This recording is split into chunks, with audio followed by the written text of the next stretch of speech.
नमस्कार। हमारे सभी दर्शकों को विजयदशमी यानी दशहरे की बहुत बहुत शुभकामनाएं। देश भर में आज दशहरे की धूम है। बुराई पर अच्छाई की जीत का प्रतीक दशहरा हर साल अश्विन मास के शुक्ल पक्ष की दशमी तिथि को मनाया जाता है। भगवान राम ने इसी दिन रावण का वध किया था और देवी दुर्गा ने नवरात्रि एवं 10 दिन के युद्ध के उपरांत महिषासुर पर विजय प्राप्त की थी। इसीलिए इस दशमी को विजयदशमी के नाम से जाना जाता है। वास्तव में दोनों ही रूपों में ये शक्ति पूजा का पर्व है, शस्त्र पूजन की तिथि है, हर्ष और उल्लास तथा विजय का पर्व है। दशहरे का आध्यात्मिक और सांस्कृतिक पहलू भी है और इसी वजह से पूरे देश में ये अलग अलग प्रकार से मनाया जाता है। और आज राष्ट्रपति द्रौपदी मुर्मू और प्रधानमंत्री नरेंद्र मोदी ने दिल्ली के माधवदास पार्क में विजयदशमी उत्सव में शिरकत की। राष्ट्रपति और पीएम ने ऐतिहासिक रामलीला के मंचन का अवलोकन भी किया। राष्ट्रपति और प्रधानमंत्री ने रामलीला में भगवान राम, लक्ष्मण जी और हनुमान जी के किरदार निभा रहे कलाकारों की तिलक आरती की, साथ ही उन पर पुष्प न्यौछावर किए। विजयदशमी उत्सव में बुराई पर अच्छाई की विजय के संदेश के साथ रावण, कुंभकर्ण और मेघनाद के पुतलों का दहन किया गया।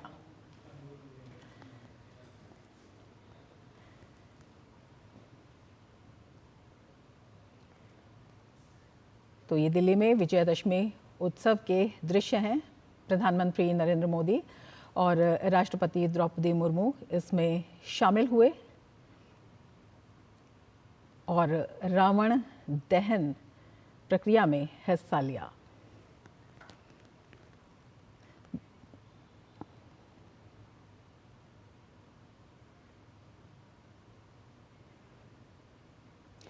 रक्षा मंत्री राजनाथ सिंह ने पश्चिम बंगाल के दार्जिलिंग में जवानों के साथ विजयदशमी मनाई। इस अवसर पर रक्षा मंत्री ने विधि विधान के साथ शस्त्र पूजा की। रक्षा मंत्री ने सुकना कैंट में जवानों के माथे पर तिलक भी लगाया। अपने संबोधन में राजनाथ सिंह ने कहा कि भारत एकमात्र ऐसा देश है जहां शास्त्रों और शस्त्रों दोनों की पूजा की जाती है।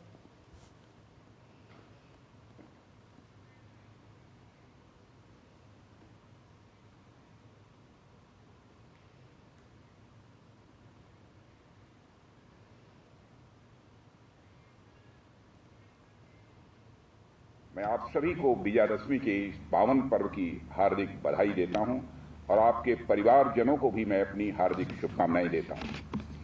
साथियों, भारत संभवतः इकलौता देश है जहां शास्त्रों और शस्त्रों की एक साथ पूजा होती है, यानी शास्त्र और शस्त्र को समान आदर के भाव से भारत में देखा जाता है। यह हमारी उस विशाल और महान सांस्कृतिक परंपरा का प्रतीक है जिसमें हम किसी भी वस्तु का उपयोग करने के पहले और बाद में उसके प्रति कृतज्ञता ज्ञापित करते हैं।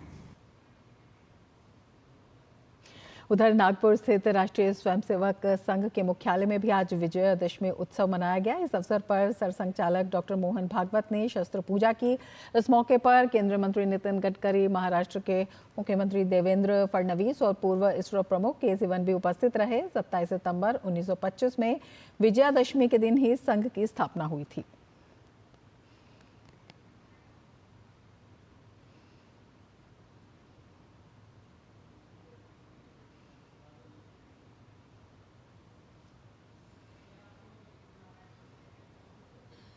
तो देश भर में मनाया जा रहा है दशहरा। जम्मू में विजयदशमी के अवसर पर परेड ग्राउंड में रावण का पुतला जलाया गया और देश के अलग अलग हिस्सों में धूमधाम से दशहरे का पर्व मनाया जा रहा है। लेकिन कर्नाटक में ये त्योहार कुछ अलग ही ढंग से मनाया जाता है। मैसूरू शहर में मनाए जाने वाले भव्य उत्सव में मैसूर दशहरा देश के सबसे शानदार आयोजनों में से एक है। मैसूरू दशहरा जुलूस और जंबू सवारी मैसूर पैलेस में आयोजित की गई। मैसूर पैलेस में दशहरे का भव्य उत्सव दोपहर 2 बजे के करीब शुरू हुआ। कर्नाटक के मुख्यमंत्री सिद्धारमैया और कर्नाटक के उप मुख्यमंत्री डीके शिव कुमार ने मैसूरू दशहरा समारोह में देवी चामुंडेश्वरी को पुष्प अर्पित कर जंबू सवारी को रवाना किया।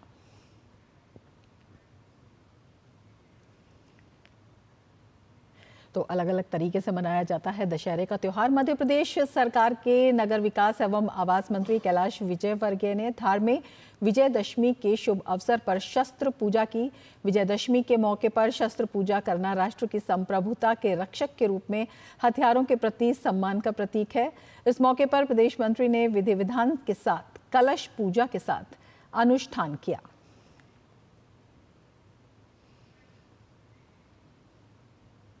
उधर कानपुर नगर के शिवाला में उत्तर भारत में लंकेश रावण का एकमात्र ऐसा मंदिर है जो कि सिर्फ दशहरे के दिन ही खुलता है।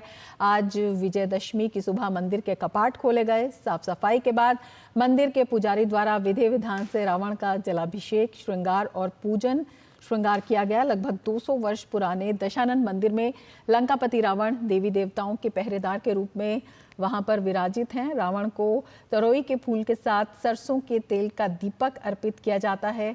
सुबह मंदिर खोलने के साथ ही रावण का जन्मदिन भी मनाया जाता है और रावण विद्वान पंडित होने के साथ ही भगवान शिव के परम भक्त भी थे और बड़ी संख्या में लोग यहाँ रावण के विद्वानता की पूजा करने के लिए आते हैं और रावण से बल, बुद्धि, विद्या का आशीर्वाद लेते हैं। शाम को दशानन का मंदिर पूरे साल के लिए बंद कर दिया जाता है। मैं पिछले 10 साल से बाबा का अभिषेक करने आता हूँ, उनकी पूजा करता हूँ, आराधना करता हूँ, अपने पूरे परिवार इस क्षेत्र के साथ में दोस्तों के साथ आता हूँ। लोगों ने सवाल किया तुम रावण की पूजा क्यों करते हो? मैं रावण की पूजा इनकी बल, बुद्धि, विद्या की करता हूँ। और जो पुतला जलाते हैं, लोग उनका पुतला भी जलाते हो तो पुतला इनका अहंकार का जला। और ये रावण का मंदिर है जो साल में एक बार खुलता है दशहरे वाले दिन, इसका दर्शन करने आया। तो विविधताओं से भरे हमारे देश में किसी भी त्योहार की खूबसूरती तब और ज़्यादा बढ़ जाती है जब एक ही त्योहार को देश के अलग अलग हिस्सों में अलग अलग रूपों के साथ पूरे उमंग और उत्साह से मनाया जाता है। और दशहरा यानी विजयदशमी का त्योहार एक ऐसा ही त्योहार है। बुराई पर अच्छाई की जीत के रूप में देश भर में मनाए जाने वाले दशहरे के विभिन्न और मनमोहक रंग भी देखने को मिलते हैं। तो आइए जानते हैं देश के अलग अलग हिस्सों में कैसे मनाया जाता है दशहरा।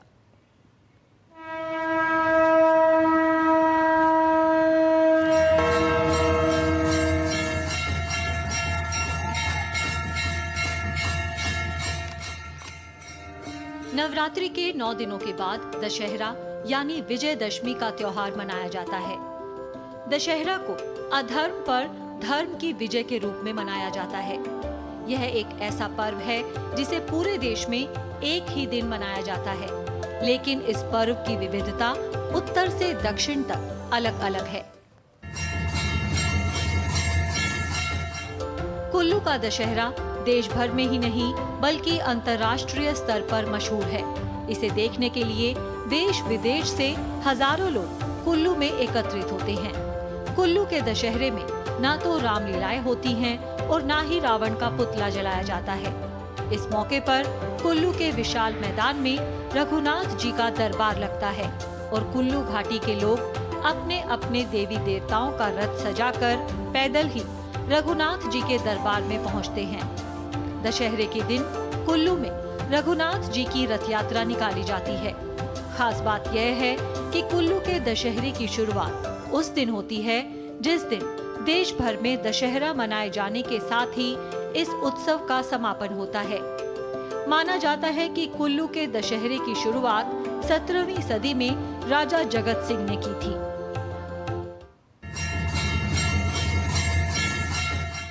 दक्षिण भारत में मैसूर का दशहरा देश विदेश में मशहूर है।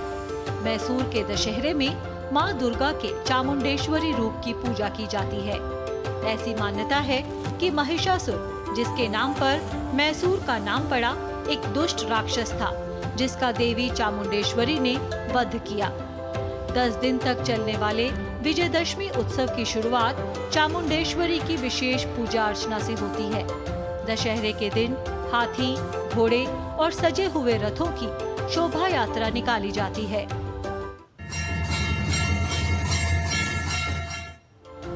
पश्चिम बंगाल की दुर्गा पूजा पूरे देश में मशहूर है। यहाँ दशहरे के दिन काफी अलग अंदाज में देवी की पूजा अर्चना होती है। नवरात्रि को लेकर पूरे बंगाल में खास तैयारियां की जाती हैं।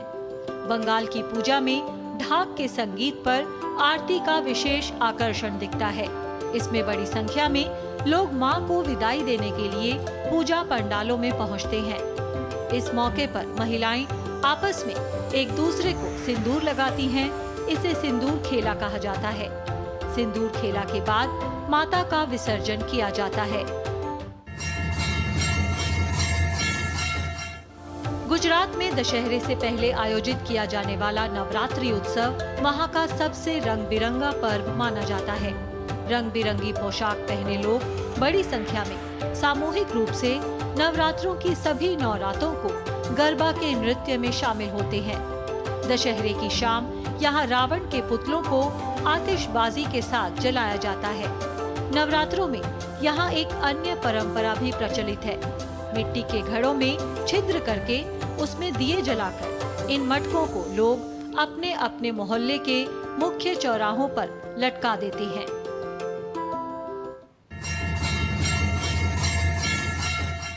पूरे उत्तर भारत में रावण को अधर्म और भगवान राम को धर्म का प्रतीक माना जाता है। यहाँ दशहरे के दिन रावण, मेघनाथ और कुंभकर्ण का पुतला जलाकर अधर्म पर धर्म की जीत का उत्सव मनाते हैं। उत्तर भारत के कई क्षेत्रों में नवरात्रि के 9 दिनों में रामलीला का मंचन किया जाता है। विशेषकर दिल्ली में रामलीला की खूब धूम होती है और बड़े बड़े फिल्म कलाकार भी यहाँ की रामलीला में भाग लेते हैं। दशहरे के दिन रावण के वध के साथ रामलीला का समापन होता है। इस तरह दशहरे का त्योहार पूरे भारत में मनाया जाता है। हालांकि कई हिस्सों में इसे मनाने के अपने अपने तरीके और परंपराएं हैं, लेकिन सबका आशय एक ही है, अधर्म पर धर्म की विजय। Bureau report, DD news. तो पूरे देश में मनाया जा रहा है शौर्य और शक्ति का त्योहार दशहरा। अलग अलग तरीके हैं लेकिन भावना एक है। क्या कुछ इसका महत्व है, कितना प्रासंगिक है और किस तरह का संदेश ये देता है और कैसा उत्साह है लोगों के बीच में, यही हम जानने की कोशिश करेंगे अपने तमाम सहयोगी संवाददाताओं के साथ। और हमारे साथ एक खास मेहमान भी जुड़े हुए हैं। डॉक्टर हीरामन तिवारी हमारे साथ जुड़े हुए हैं, professor Indian culture and history JNU। इसके साथ ही मधुरेश नारायण हमारे साथ पटना से जुड़े हुए हैं। नई दिल्ली से शैलेंद्र मिश्र हमारे साथ जुड़े हुए हैं और हमारे साथ लखनऊ से विकास सिंह भी जुड़े हुए हैं। हीरामन जी, सबसे पहले आपके पास आना चाहेंगे और आपसे जानना चाहेंगे किस तरह से जो दशहरे का त्यौहार है, हमें पता है कि शौर्य का त्यौहार है, शक्ति का त्यौहार है, हमारी सांस्कृतिक विरासत का त्यौहार है, आध्यात्मिकता भी इसमें है, लेकिन जिस तरह से विविध प्रकार से ये मनाया जाता है, किस तरह से ये त्यौहार एकता का भी त्यौहार है, किस तरह से ये जोड़ता भी है, कितना प्रासंगिक? नमस्कार रवा जी, और आपको और आपके सभी सहयोगियों को विजयादशमी की बहुत बहुत शुभकामनाएं। आपने अपने पैकेजेस में अपने संवाददाताओं के माध्यम से जो दिखाया है पूरी विश्व को, भारत को, कि किस प्रकार से ये एक ऐसा पर्व है, आपने स्वयं बताया, शौर्य की विजय है, सत्य की विजय है, और सत्य जो है वो असत्य पर हावी हो जाता है, और यही हमारी परिकल्पना है। और जो धर्म की विजय अधर्म पर होती है, यही एक जो इसके लक्षण हैं। पूरे देश में जिस भी प्रकार से जहाँ भी ये दशहरे के पर्व का जो आयोजन होता है, मनाया जाता है, उसका प्रतीक सिर्फ यही होता है कि हमें अपने शौर्य में और सत्य के साथ दृढ़ता से संकल्प लेकर के रहना होगा, तभी जाकर किसी असत्य के ऊपर या अधर्म के ऊपर विजय होगी। इसलिए आपने स्वयं पैकेज में बताया कि शस्त्र पूजा भी होती है, और शस्त्र जो है शास्त्र के बिना, ज्ञान के बिना कभी न तो बनाया जाता है, न उसको चलाया जा सकता है। इसलिए ज्ञान और सत्य और शस्त्र, इन तीनों का जब सामंजस्य होता है तो अब इस प्रकार के पर्व होते हैं। और क्योंकि पूरे भारत में और पूरे विश्व में भी दशहरे के पर्व को और विजयदशमी के पर्व को शक्ति के आधार पर माना जाता है, इसलिए आपने दिखाया कि पश्चिम बंगाल हो या कर्नाटक हो, एक पूरब में एक पश्चिम में, भारत के दोनों राज्यों में शक्ति की पूजा होती है, चामुंडा की पूजा होती है, माँ दुर्गा की पूजा होती है, क्योंकि वो शक्ति स्वरूपा है। और शक्ति जो है वो सत्य के आधार पर अपना कार्य करती है। इसलिए, और जो इसके मूल में है हमारे भारत की संस्कृति, अपने आध्यात्मिकता की बात की, तो रामायण के माध्यम से जिस प्रकार से पूरे विश्व में, पूरे देश में ये इसका प्रतीक बताया जाता है कि किस प्रकार से राम ने रावण, जो स्वयं में विद्वान था, लेकिन विद्वान होने का अर्थ ये नहीं होता है कि वो असत्य या अधर्म का मार्ग अपनाए। इसलिए ये भी इस प्रतीक है, चूँकि हमारी संस्कृति का आधार वही है। राम हमारी संस्कृति के सत्य हैं, कृष्ण हमारी संस्कृति के शौर्य हैं, और शिव जो हैं वो हमारी संस्कृति की एक शक्ति के प्रतीक हैं, क्योंकि शक्ति उन्हीं के पास होती है। इस प्रकार से ये जो पर्व है, किसी भी कोने में भारत में चले जाएं, जिस भी रूप में मनाया जाता है, एक प्रकार से जैसा आपने स्वयं कहा, एक साथ जोड़ता है। और एक साथ जोड़ने के लिए जो हमारा महाकाव्य है रामायण, जिसमें राम के चरित्र का बखान किया गया है और विभिन्न भाषाओं में किया गया है, सब में एक ही स्वरूप होता है कि किस प्रकार से हमें सत्य के मार्ग पर चलना है, अपनी आध्यात्मिकता को प्रबल बनाए रखना है, और जहाँ भी हमको अधर्म दिखाई पड़ता है, असत्य दिखाई पड़ता है, उसके साथ संघर्ष करना है। और संघर्ष करने के लिए हमें शक्ति की आवश्यकता होती है, और उस शक्ति का उपयोग, और उसमें यदि टेक्नोलॉजी यानी शास्त्र का ज्ञान हो तो और भी अच्छा हो जाता है। इसलिए आपने देखा होगा कि शस्त्र की जो पूजा के पीछे एक ही उद्देश्य है कि हमें ज्ञान होना चाहिए किस प्रकार से अधर्म पर धर्म की विजय हो, या असत्य पर सत्य पर विजय पाने के लिए हमें क्या क्या चाहिए। उन सब का जो प्रतीक है, उन सब के जो प्रतीक हैं, उनकी आज आराधना होती है, और इसीलिए पूरे देश में एक प्रकार से एक मत से इस पर्व को मनाया जाता है। बिल्कुल, तो ये जो है राष्ट्रीय एकता का भी एक बड़ा संदेश देता है। हमारे साथ हमारे तमाम संवाददाता भी जुड़े हुए हैं। हमारे साथ दिल्ली से जुड़े हुए हैं शैलेंद्र मिश्र। शैलेंद्र, आपके पास आना चाहेंगे। अभी कुछ देर पहले ही प्रधानमंत्री नरेंद्र मोदी और राष्ट्रपति द्रौपदी मुर्मू दशहरे के पर्व में शिरकत उन्होंने की है। किस तरह से आप इस पर्व के संदेश को बताना चाहेंगे? जिस तरह से तिवारी जी ने अभी बताया है कि इसमें ज्ञान भी है, शक्ति भी है, और इसके साथ ही किस तरह से उसकी आज प्रासंगिकता है, क्यों वो जरूरी है, कैसे बताना चाहेंगे उत्साह को भी और इस पूरे दर्शन को भी? रमा, जैसा कि हम सब चर्चा भी कर रहे हैं कि विजयादशमी का जो पर्व है वो असत्य पर सत्य की जीत का पर्व है, अधर्म पर धर्म की जीत का पर्व है। लेकिन विजयादशमी का पर्व ये भी हमें याद दिलाता है कि ये जीत हासिल करने के लिए हमें एक तरह से मजबूत होने की ज़रूरत है, हमें शस्त्रों का ज्ञान होने की ज़रूरत है, एकजुट होने की ज़रूरत है।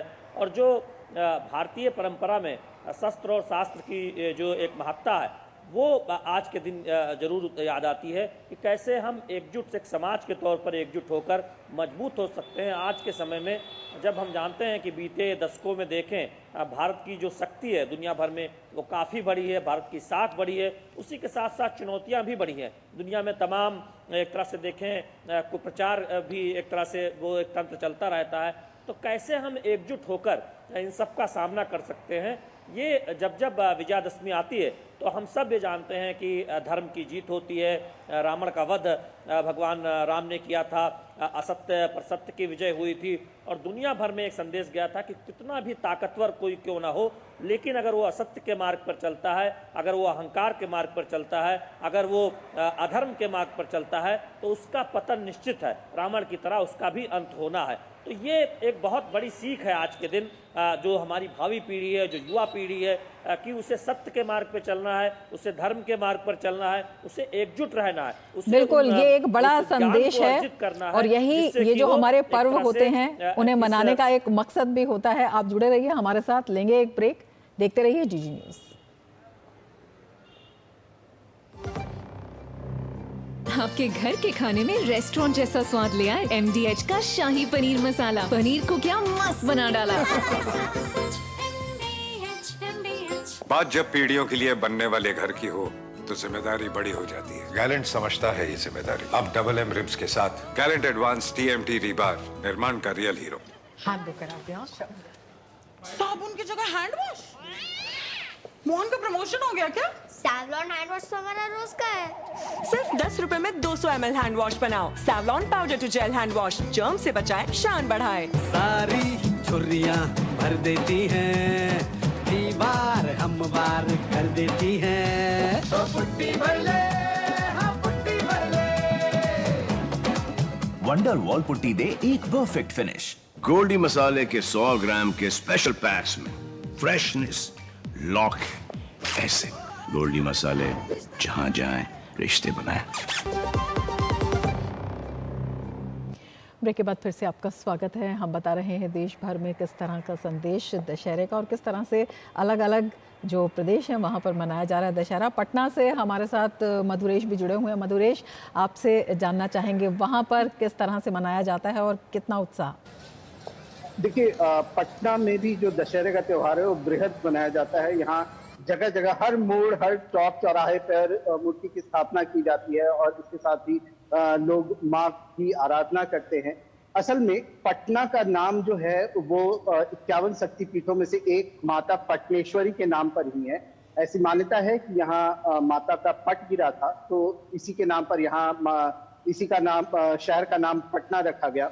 और आज रात में शाम में जब लंका दहन हो जाता है, जब रावण दहन कर दिया जाता है, इसके बाद पटना सिटी में जहां माता पटनेश्वरी का मंदिर स्थित है, तो दो मंदिर है, बड़ी पटन देवी और छोटी पटन देवी, और इन दोनों पटन देवियों का मिलन होता है और ये भी एक भव्य आयोजन होता है। लाखों की संख्या में लोग इसमें जुटते हैं और इस पल को लोग देखते हैं। और ऐसी मानता है कि जो लोग भी इस पल को देखते हैं और जो उस वक्त मुराद मांगी जाती है, जो भी मन्नत मांगते हैं, वो जरूर पूरी होती है। तो आप समझ सकते हैं कि यहाँ पर पटना में जो दशहरे का त्योहार है वो लोगों के लिए कितना महत्वपूर्ण है, किस तरह से वो मनाते हैं। इसके साथ में अलग अलग जगहों पे गरबे का भी आयोजन किया जाता है। लगभग हर मोहल्ले में गरबे का आयोजन किया जाता है, लोग गरबा करते हैं। इसके अलावा जो सुरक्षा के भी इंतजाम होते हैं वो जिला प्रशासन और सरकार के द्वारा निश्चित रूप से की जाती है। और आध्यात्म के पॉइंट ऑफ व्यू से भी देखा जाए तो लोग यहाँ पर निश्चित रूप से माता पटनेश्वरी को ध्यान करते हुए नवरात्र मनाते हैं। बिल्कुल, बेहद अहम जानकारी आपने दी मधुरेश। और हमारे साथ उत्तर प्रदेश से हमारे साथ विकास भी जुड़े हुए हैं। विकास, किस तरह से वहाँ पर मनाया जा रहा है दशहरा? और ये भी आपसे जानना चाहेंगे कि कानपुर का वहाँ पर अलग ही एक वृतांत हमने देखा जहाँ पर रावण का मंदिर भी है। जी बिल्कुल, ऐसे तमाम सारे वृत्तांत हैं। चूंकि लखनऊ है, लखन जी की नगरी है, अयोध्या के बगल में है, तो यहाँ पर बहुत ही धूमधाम से विजयदशमी का पर्व मनाया जाता है। हमारे पीछे आप देखेंगे वो दिखाएंगे रावण और मेघनाथ के पुतले हैं और इनको अभी कुछ ही देर बाद जलाया जाएगा, जब यहाँ पर अभी रामलीला का मंचन किया जाएगा। इससे पहले यहाँ पर जगह जगह मेले लगते हैं और इन मेलों में बड़ी संख्या में लोग आते हैं यहाँ पर और देखने के लिए। और इसके साथ साथ जो यहाँ पर रामलीला की जाती है, रमा, उसको आत्मसात करते हैं। यहाँ पर लोग परिवार के साथ आते हैं और रात रुके रहते हैं। ये तमाम सारे लोग हैं जो हजारों की संख्या में यहाँ आए हैं रावण दहन देखने के लिए। विजयदशमी के इस खास पर्व पर परिवार के साथ आते हैं, अपने छोटे छोटे बच्चों को लेकर आते हैं। और ये उतना ही जरूरी लाजमी बन जाता है कि अपने बच्चों को अपनी धर्म के प्रति, अपने संस्कारों के प्रति जागरूक करना। आज के दिन भगवान श्री राम के प्रति, प्रभु श्री राम के आदर्शों को जानने के लिए वो यहाँ आते हैं। किस तरीके से अधर्म पर विजय पाई गई थी, एक ताकतवर, एक सम्राट जो एक बहुत बड़ा राजा था, बहुत आशीर्वाद प्राप्त थे उसे, लेकिन फिर भी एक सन्यासी ने किस तरीके से सत्य का साथ देते हुए उसका वध किया। ये बच्चों को, आने वाली पीढ़ी को समझना होगा। बिल्कुल, सांस्कृतिक आदर्शों से शिक्षा लेते हुए आगे बढ़ना बहुत ही जरूरी है। आप जुड़े रहिए हमारे साथ, लेकिन उससे पहले लेते हैं एक ब्रेक। देखते रहिए डीजी न्यूज। सारी छुर्रियां भर देती हैं, दीवार हमवार कर देती हैं। तो पुट्टी भर ले, हाँ पुट्टी भर ले। वंडर वॉल पुट्टी दे एक परफेक्ट फिनिश। अब आया असली स्वाद। अब आया स्वाद। जब स्वाद के पड़े हो लाले तो MDH का चंकी चाट मसाला डालें। MDH का चंकी चाट मसाला। MDH। मैडम, राजमा चुटकी में पकेगा। अच्छा, लिख के दीजिएगा। लिख के तो बेस्ट चावल खुल के खिलेगा। लिख के दे दो। क्या मैडम? आशीर्वाद आटा फुलका ऐसे फूलेगा कि आप फूले नहीं समाएंगे। ये खुद लिख के दे रहे हैं, स्कैन कीजिए। क्वालिटी सर्टिफिकेट, 100% आटा, 0% मैदा, 40 से भी ज्यादा टेस्ट, गेहूं पे रोटी औरों से ज्यादा नरम। आशीर्वाद आटा, क्वालिटी का वादा, लिख के ले लो। बात जब पीढ़ियों के लिए बनने वाले घर की हो तो जिम्मेदारी बड़ी हो जाती है। गैलेंट समझता है ये जिम्मेदारी। अब डबल एम रिब्स के साथ गैलेंट एडवांस टीएमटी रीबार, निर्माण का real hero. Come on boys, let's go practice. अरे रुक यार, मेरे बैंक अकाउंट में गलत एंट्री का प्रॉब्लम हो गया। अरे तो बैंक को कंप्लेन करना। बैंक को लिखे 1 महीना हो गया है, बट वो गूगली पे गूगली डाले जा रहे हैं। तो आरबीआई के लोकपाल को इन्फॉर्म करो। रुक, मैं समझाता हूँ। जैसे क्रिकेट में थर्ड अंपायर, वैसे ही आरबीआई का ओम्बुड्समैन। आरबीआई कहता है अगर बैंक आपकी कंप्लेंट को 1 महीने में नहीं सुलझाता तो आप आरबीआई के कंप्लेंट मैनेजमेंट सिस्टम पर ऑनलाइन कंप्लेंट कर सकते हैं। ये आरबीआई का आसान तरीका है आपकी कंप्लेंट सुलझाने का, और वो भी फ्री। आरबीआई कहता है जानकार बनिए, सतर्क रहिए। ये तुम्हारा खेत नहीं, खेल का मैदान है। अकेले क्या कर लोगे? अकेले नहीं, मेरे साथ है मेरा यार, जिसके सामने हुई अड़ियल मंडूसी की भी हार तुम्हारी तरह। आईआईएल के ट्रैक्टर ब्रांड का मिलियन, गेहूं का पहरेदार, अड़ियल मंडूसी की हार। ब्रेक के बाद फिर से आपका स्वागत है। हिरम जी, आपके पास आना चाहेंगे और आपसे जानना चाहेंगे, जिस तरह से हमने देखा कि विधि विधान अलग है लेकिन जो लक्ष्य है, जो भावना है एक है। किस तरह से विजयदशमी या जब हम दशहरे की बात करते हैं तो ये अनुशासन, एकता और लक्ष्य के प्रति जागरूकता, एक निष्ठता का भी संदेश देता है। कर रही हैं, और ये जैसा सभी हमारे सहयोगी भी बोल रहे हैं, शैलेंद्र मिश्र जी ने भी बोला, बाकी सभी जो लोगों ने बताया कि किस प्रकार से भारत की जो संस्कृति है वो 3 प्रकार के खूंटों पर बैठी हुई है। 3 प्रकार के हमारे स्तंभ हैं, और वो है सत्य, शक्ति और आध्यात्म। हमारे शास्त्र भी इसी पर हमें ज्ञान देते हैं, और इसीलिए जो आज का पर्व है या अनेक ऐसे पर्व हैं जो हमारी सनातन संस्कृति, भारत की संस्कृति से ओतप्रोत रहते हैं, वहाँ पर जो शास्त्र होता है वो ही हमको बताता है कि 3 प्रकार की जो हमारे स्थल हैं उन पर हम अडिग रहेंगे। तभी तो अभी किसी ने बोला कि एक सन्यासी इस प्रकार से इतने विशाल, इतने बड़े राजा का वध कर सकता है। और एक छोटा सा श्रद्धा आपको जो मैं एक उदाहरण देना चाहता हूँ, रामचरितमानस में तुलसीदास जी ने बताया है, जब विभीषण ने कहा कि रावण तो इतने विशाल रथ पर आकर के लड़ाई करने आया है, आपके पैर में तो जूते भी नहीं हैं, पनाही भी नहीं है, तो उसमें तुलसीदास जी ने बताया है कि वही बताया कि सत्य, शौर्य, शील, धैर्य, यही जो हमारे जो गुण हैं मानव के, जो समाज के गुण हैं, वही तो सबसे प्रबल होते हैं। तभी तो रावण हो, कंस हो, जो भी ऐसे निशाचर होते हैं, बिल्कुल वही प्रबल होते हैं, और उसी से बनता है संकल्प, और वही संकल्प देता है सिद्धि की शक्ति। हीरावन जी, आप हमारे साथ जुड़े इस कार्यक्रम में, और हमारे तमाम संवाददाता शैलेंद्र मिश्र, मधुरेश और विकास, बहुत बहुत शुक्रिया जुड़ने के लिए, तमाम दृश्य दिखाने के लिए, और इस कार्यक्रम का जो मर्म है, इस पर्व का जो मर्म है, उसे समझाने के लिए कि किस तरह से अपने अंदर के रावण को मारकर हम नव चेतना से नव जागरण की ओर आगे बढ़ सकते हैं, और समाज के साथ साथ राष्ट्र के विकास का भी एक संकल्प ले सकते हैं, उसकी सिद्धि प्राप्त कर सकते हैं। तो इस कार्यक्रम में फिलहाल इतना ही, दीजिए इजाजत, नमस्कार।